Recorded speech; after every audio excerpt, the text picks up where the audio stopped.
Hello, my name is Kyle Ames, and thank you for joining Dynasty Sports Broadcasting. Today I'm joined by Mikhail Ironside, the head coach and program director of Junior Antler Athletics. Thank you for joining us today. Good to be here, Kyle. Excited to talk a little bit about the Junior Antler program and some of the awesome things that we're starting to accomplish in year two as we get rolling. Our varsity program went undefeated in the 5A, 6A division of the Division I conference of the Hill Country Youth Football League.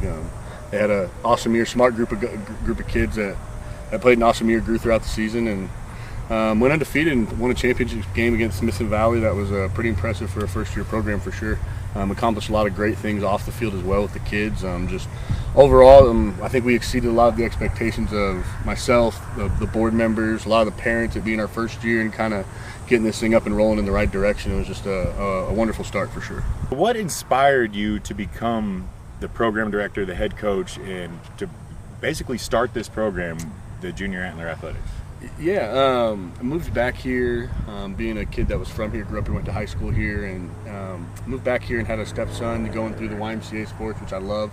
I'm on the YMCA board as well. Just did a year of flag football, and got to talking with other parents in the league, and just there was a need and a calling, so to say, that tackle football needed to make its way back to youth sports. There hadn't been a team since about 2016 or 17, if I remember correctly, so it'd been close to that 10-year mark of no tackle football available.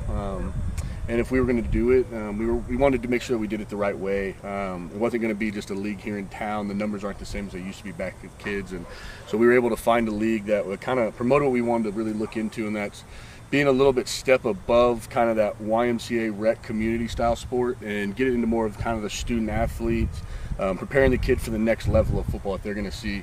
And also having the opportunity to work hand in hand with, the kids at the high school, being the Junior Antlers, kind of that same path of being able to be one. They're joining something bigger than themselves, and it's not just a rec league team. I can't stress that enough. It's something where the kids can grow together, go compete against other cities, and we take grades the same way the whole league does for playing. It really prepares them to join the program that Coach Neal and the rest of the Tybee administrators are building.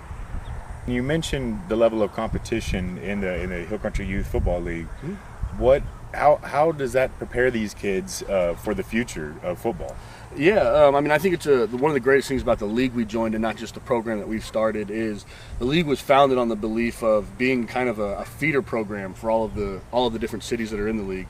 It's called the Hill Country Youth Football League. It includes programs as far north as Cedar Park up in Austin, and we're probably the farthest west and south, so to say, of any program. But we have 5 all the way from the 6A, 5A divisions all the way down to 1A across the Hill Country area. This year, Tybee being a 4A school, moving down from that 5A, 6A, our schedule, we get to play Fredericksburg, an old rival. So that rivalry starts a little earlier than getting to that middle school area, which is, with travel sports these days, that's already becoming a common thing. So being able to add that football to that rivalry is something special. And the competition style, I think it's great that the kids are playing in a competition level that they're going to see at middle school. It's not similar to the Taifa style where it's, I can be from Kerrville and I'm recruiting kids from San Antonio, Blanco, Smith Valley, Lake Travis. I'm recruiting kids from all over to make an all-star team. I'm making a team that's going and playing against other teams that are formed in the same manner. They're formed within their community, within the same districts that the middle schools and high schools are.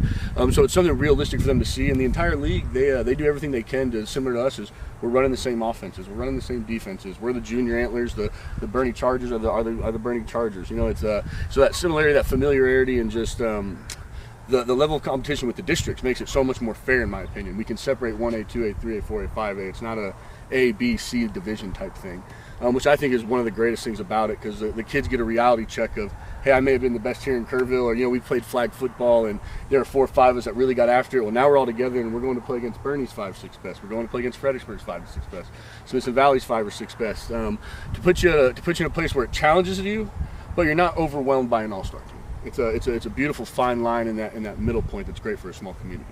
What kind of kids make the Junior Antler Athletics what it is? Man, honestly, every kid really does bring something special. Our program is not all about the athletic side. We do a lot of community service events.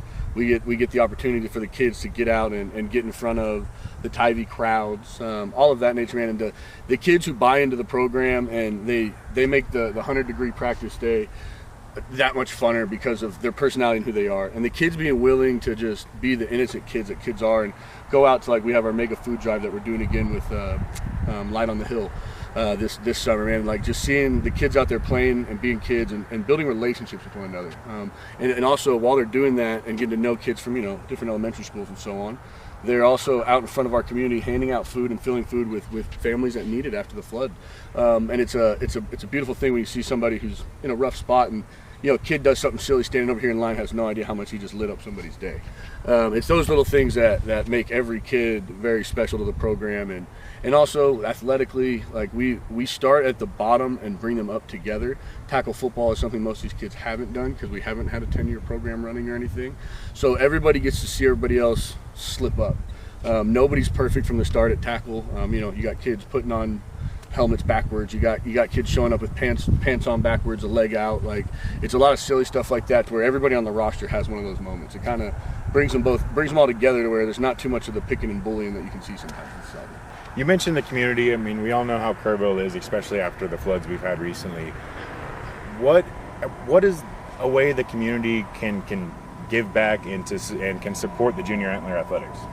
Yeah, there's quite a few ways. One of the simplest ways is, you know, other nonprofits here in town, people who need help here in town, whether it's volunteering to small events, to collecting food donations, whatever it may be. We want to get these kids involved as much as that stuff. Get involved, start a conversation with us, how they can really impact and affect what we're trying to do as far as growth goes. We really can use the small donations at this point. We have pretty good support from businesses for big donations that help us get the pads, field rentals, pay for officials, insurance, stuff like that. But in order to grow the program, we have to be able to afford that next step of buying additional field space, having the opportunity to actually sit down and recruit more coaches. We think the best way to reach that is on our website. We have a little donation tab, and you can donate as little as $3. It goes, I believe, 3, 5, 10, 15, 20, 25, and 50. You know, enough people at, you know, we get 100 people at $10, it's $1,000. That $1,000 goes a long way into next year. That's a third of an insurance payment. The list goes on. Having that money to be able to fortify this thing, keep up with new equipment, and have the ability to go out and pay for events for us to be at, to get more involved in the community, get more kids out involved. We currently sit this year at, I believe, 83 kids total between our football and cheer program. Our goal originally was by year 3 to hit the 150 mark. Doing okay there. I think our biggest challenge is finding coaches.